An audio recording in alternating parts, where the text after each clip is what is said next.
नमस्कार, मी रुशाली यादव सारंग। देश महाराष्ट्रामध्ये आपण दिवसभरातल्या सर्व महत्त्वाच्या घडामोडींचा आढावा घेणार आहोत। बुलेटिनच्या सुरुवातीला एक महत्त्वाची बातमी।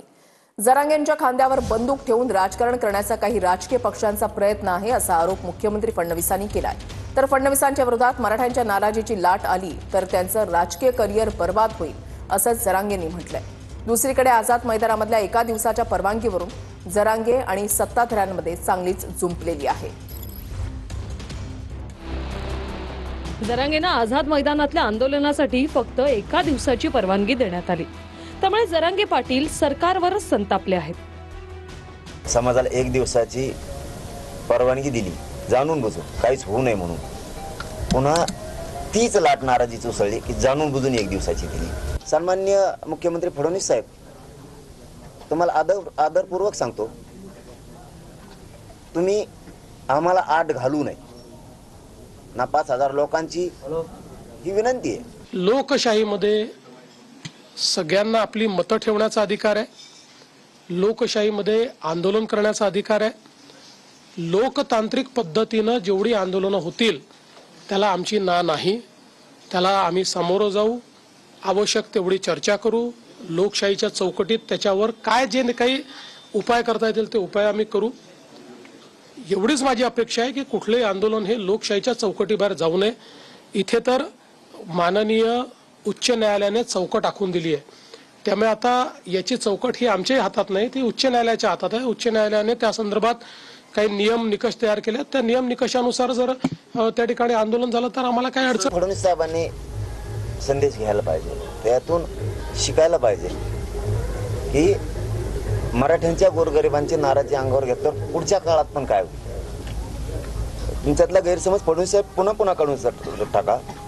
बहुमताची सत्ता आली, मराठ्यांशिवाय आली नाही। पुन्हा मराठ्यांची लाट नाराजीची तुमच्या विरोधात जर गेली तर येणारे दिवस हे राजकीय करिअर बर्बाद करणारे असते तुमचे। म्हणून मी कालही सांगितलं, शहागडच्या खुटा चौकातून, आज पण पवित्र भूमीतून शिवनेरी गडाच्या पायथ्याहून सांगतो, विनंती करून सांगतो, ते योग्य संधी आहे फडणवीस साहेब, तुम्हाला संधीचं सोनं करायची।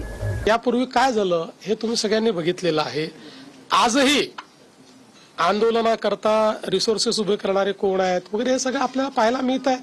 पण ठीक आहे, माझं म्हणणं काय, आमच्याकरता हे आंदोलन राजकीय नाही, आम्ही याला सामाजिक चष्म्यातनं पाहू। काही राजकीय पक्ष हे त्यांच्या खांद्यावर बंदूक ठेवून आपला फायदा करण्याचा प्रयत्न करतायत, पण त्यांचं नुकसान होईल, फायदा होणार। जरांगेंनी मुंबईतील आंदोलनासाठी पोलिसांना हमीपत्र दिले। अटींचं पालन करू, कायदा मोडणार नाही अशी हमी जरांगेंनी दिली। परवानगीला अर्ज करायचा म्हणलं सहायता करावं लागतं ना, त्यांनी ते 10 वाजता टाकलं आम्हाला। वकिलाला तरी काय माहित बिचारायला आमच्या काय त्याच्यावर, आम्ही दिले, आम्हाला काय माहित त्यात काय, आमच्याकडे वेळ कमी होता, आम्ही पटापटा सह्या केल्या आणि पाठवून दिलं। गणेशोत्सव असल्यानं जरांगेंनी आंदोलन काही दिवस पुढे ढकलायला पाहिजे होतं असं बावनकुळे म्हणाले। त्यावर आंतरवाली सराटीत लाठीचार्ज झाला, त्यावेळीही गणेशोत्सव होता असं प्रत्युत्तर जरांगेंनी दिलंय। आंदोलन करण्याकरता कुणाची ना नाही, परंतु हा गणेशोत्सव आहे आणि अशा सणामध्ये मुंबईमध्ये तर प्रत्येक घरोघरी, प्रत्येक चौकाचौकात हा सण साजरा होतो। अशा वेळी मुंबईची कायदा व्यवस्था बिघडू नये म्हणून, राज्याची कायदा व्यवस्था बिघडू नये म्हणून 4 दिवस आंदोलन उशिरा करता आलं असतं, एवढंच सरकारचं म्हणणं होतं। आम्ही काय अडथळा करायला, काय आमच्या हातात बंदूक आहेत काय? आंतरवालीत नव्हता गणपती बसलेला, तवा नव्हता गणपती, तेव्हा तुम्हाला दिसलं का की बाबा हिंदूचा सण आहे, सणात कशाला लाठीचार्ज करायचा, कशाला आहे बहिणीच्या डोक्या फोडायची? आता आम्हाला शिकवायला मुंबईला चाललेलं। जरांगे पाटलांसोबत सरकार चर्चेसाठी तयार असल्याचं विखे पाटलांनी म्हटलंय। त्यावर जरांगेंनीही चर्चेची तयारी दर्शवली। आम्ही त्यांच्याबरोबर चर्चा करायला तयारच आहोत, कालही होतो, आजही आहे आणि उद्या राहणार आहोत। तयार आहे चर्चेला तुम्ही सरकारशी? मी कधी नाही म्हणलोच नाही, नाहीला एक दिवस मान्य नाही आपल्याला। तो शिष्टमंडळ आलं तर तुम्ही भेटणार आहात, त्यांना चर्चा करणार आहात? कम न भेटेल काय अडचण? जरांगे पाटील आंदोलनावर ठाम आहेत। गोळ्या घातल्या तरीही हटणार नाही असं जरांगे पाटील म्हणतात। समाजाला मूर्ख बनवते ते, अपमान करतात माझ्या समाजाचा आणि माझा पण प्रत्येक वेळी जाणून बुजून। कारण मी मॅनेजमेंट होत पण नाही हटत नाही फडणवीस साहेब. हे बघा, तुम्ही गोळ्या जरी घातल्या तरी मनोज जरांगे जलणार, पण आता हटत नाही. दिली सत्ता मराठ्यांनी आणि उलाटले मराठ्यांवरतीच.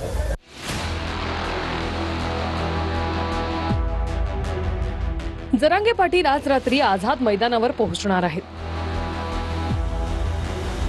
जरांगेंनी शिवनेरी किल्ल्यावर जात शिवरायांना अभिवादन केलं आणि शिवाई देवीचं दर्शन घेतलं. त्यानंतर जरांगे समर्थक आणि गाड्यांच्या ताफ्यासह मुंबईकडे रवाना झाले आहेत. नाही, अद्याप तसं कुठला निर्णय झालेला नाही आहे. मला वाटतं त्यांना उशिरापर्यंत किंवा मला वाटतं उद्यापर्यंत मुंबईत पोहोचतील ते. त्यांचं आता जी त्यांना परवानगी न्यायालयाने दिलेली त्याप्रमाणे ती काही प्रक्रिया व्हायची ती होईल.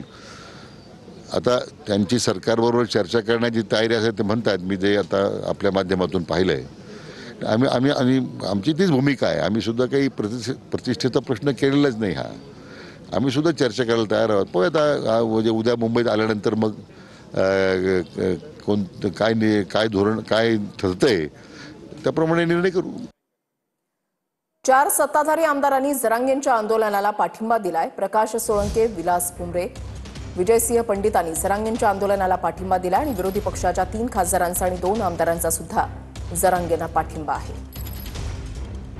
मनोज जरांगेंना कोणत्या आमदार खासदारांचा पाठिंबा?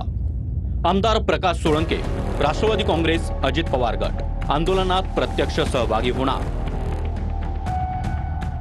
आमदार संदीप क्षीरसागर, राष्ट्रवादी काँग्रेस, शरद पवार गट जरांगेंच्या आंदोलनात सहभागी.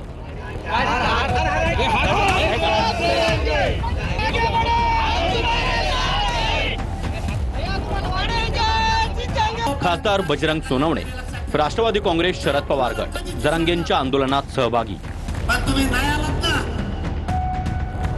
आमदार विजयसिंह पंडित, राष्ट्रवादी, अजित पवार गट जरांगेंच्या समर्थनार्थ मतदारसंघात भव्य पोस्टर. खासदार ओमराजे निंबाळकर, शिवसेना, ठाकरे गट जरांगेंच्या आंदोलनाला स्पष्ट पाठिंबा.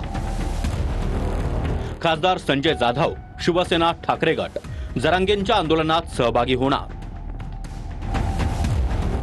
आमदार कैलास पाटील, शिवसेना, ठाकरे गट जरांगेंच्या आंदोलनात सहभागी व्हा, फेसबुक पोस्टद्वारे आवाहन.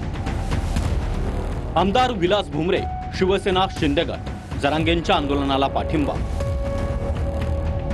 आमदार राजू नवघरे, राष्ट्रवादी काँग्रेस, अजित पवार गट जरांगेंच्या आंदोलनामध्ये जेवणाची व्यवस्था. मराठा आरक्षणावर शरद पवार आणि उद्धव ठाकरे चुप्पी साधून का बसले, तसा सवाल विखे पाटलांनी केलाय. तर विखेही सत्तेमध्ये होते, त्यांचे प्रश्न निरर्थक आणि मूर्खपणाचे आहेत असं उत्तर राऊतांनी दिलंय. आरक्षणासंदर्भात राज्याचे 4 वेळा मुख्यमंत्री राहिलेले शरद पवार आणि महाविकास आघाडीचे मुख्यमंत्री म्हणून राहिलेले उद्धव ठाकरे त्या अद्याप चुप्पी साधून का बसले? मराठा आरक्षण संदर्भात त्यांची भूमिका कधी स्पष्ट नाही आहे. त्यांना फक्त सामाजिक तेढ निर्माण करायची राज्यामध्ये ही त्यांची भूमिका दिसते. राधाकृष्ण विखे पाटील हे ज्येष्ठ मंत्री आहेत. आपण सुद्धा सत्तेमध्ये होतात. एकनाथ शिंदे हे अनेक काळ सत्तेमध्ये आहेत. तेव्हा तुम्ही शरद पवार साहेब काय करतात, उद्धव ठाकरे साहेब त्यांनी काय केलं, हे प्रश्न निरर्थक आणि मूर्खपणाचे. आमच्या आरक्षणाला धक्का लागला तर संपूर्ण ओबीसी समाज रस्त्यावर उतरेल असं बबनराव तायवाडे यांनी म्हटलंय. 30 ऑगस्ट पासून नागपुरातील संविधान चौकामध्ये राष्ट्रीय ओबीसी महासंघाचं साखळी उपोषण असणार आहे. मराठा किंवा ओबीसी कुणावरही अन्याय होऊ देणार नाही असं फडणवीस यांनी म्हटलंय. आपल्याला सरकारने जे लिहून दिलेलं आहे, जे आश्वासित केलेलं आहे, जी हमी दिलेली आहे, ती हमीवर त्या हमीवरती सरकारने ठाम राहावं आणि ओबीसीला जे आरक्षण मिळतं, अधिकृत आरक्षण मिळते, संविधानिक आरक्षण मिळतं, त्याला धक्का लागता कामा नये. मराठा समाजाला ओबीसीतून आरक्षण देऊन ओबीसी समाजाचं आरक्षण कमी करू नये आणि ज्यांच्याकडे कुठलेही पुरावे नाहीत त्यांना कुणबी जातीचे सरसकट प्रमाणपत्र देऊ नये ही मागणी आहे. हे टिकवून ठेवण्याकरता म्हणून आम्ही 30 तारखेपासून साखळी उपोषण करून याची सुरुवात करतो आहे. माझी दोन्ही समाजाला माझी विनंती आहे की शासन दोन्ही समाजाच्या हिताचा विचार करेल. कुठल्याही समाजाला दुसऱ्या समाजासमोर आणण्याचा शासनाचा हेतू नाही. त्यामुळे कोणावर अन्याय करून कोणाला देण्याचा प्रश्न नाही आहे. दोघांचे प्रश्न आम्ही सोडवणार आहोत. त्यामुळे ओबीसी समाजानेही हे लक्षात ठेवावं की कुठेही त्यांच्यावर अन्याय आम्ही होऊ देणार नाही, आणि मराठा समाजाने हे लक्षात घ्यावं की आम्हीच सोडवल्यात सगळे प्रश्न, दुसरे कोणी सोडवलेत. पुढच्या बातमीकडे वळूयात. गणेशानं सुबुद्धी दिली आहे, दोन्ही भाऊ एकत्रित राहावेत ही गणेशाच्या चरणी प्रार्थना आहे असं फडणवीसांनी म्हटलंय. तर ठाकरेंमुळे अभिमानानं वावरताय, नाहीतर कबूतर हाकायला गुजरातला जावं लागलं असतं असं संजय राऊतांनी प्रत्युत्तर दिलंय. उद्धव ठाकरे जवळपास 20-22 वर्षानंतर राज ठाकरेंना भेटण्यासाठी त्यांच्या घरी गेलेले आहेत. शुभेच्छा म्हणून काही द्याल का आपण? गणरायासमोर सगळ्यांनाच सुबुद्धी मिळो एवढंच मी म्हणेन. मला असं वाटतं की श्री गणेशाने सुबुद्धी दिली आहे, त्यामुळे भाऊ एकत्रित आहेत, ते एकत्रितच राहावेत, अशी सुबुद्धी त्यांना मिळत राहावी अशी गणेशाच्या चरणी प्रार्थना. तशी शेलार फडणवीसांची आहे का? अजिबात नाही. त्याच्यामुळे ठाकरे हे कायम सुबुद्धी घेऊनच जन्माला आलेले असतात. आज शेलार असतील, फडणवीस असतील, मुंबईमध्ये अभिमानाने वावरतायत ना, ती ठाकरेंची कृपा.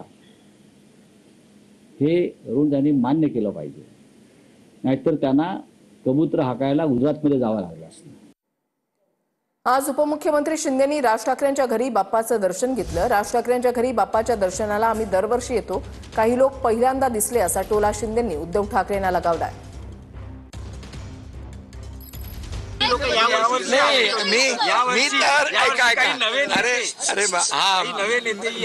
आम्ही तर रेग्युलर येतो, बरोबर ना. आम्ही तर अनेक वर्षापासून येतो, पण यावर्षी काही लोक नवीन पाहिले, आनंद झाला. बरं आहे, चांगलं आहे. मुख्यमंत्री देवेंद्र फडणवीसांनी विनोद तावडेंच्या घरी जाऊन गणपती बाप्पाचं दर्शन घेतलेलं आहे. यावेळेला तावडे कुटुंबातील सदस्यांची उपस्थिती होती. फडणवीसांनी आज अनेक नेत्यांच्या घरी जात बाप्पाचं दर्शन घेतलेलं आहे.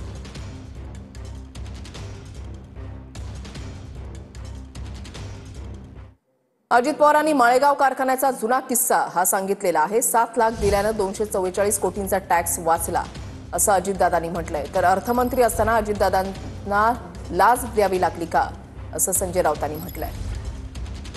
मला एकदा एमडीने सांगितलं, दादा हे अमकं काम आपलं होणार आहे, पण त्या कामाच्या करता काही वजन ठेवावं लागेल.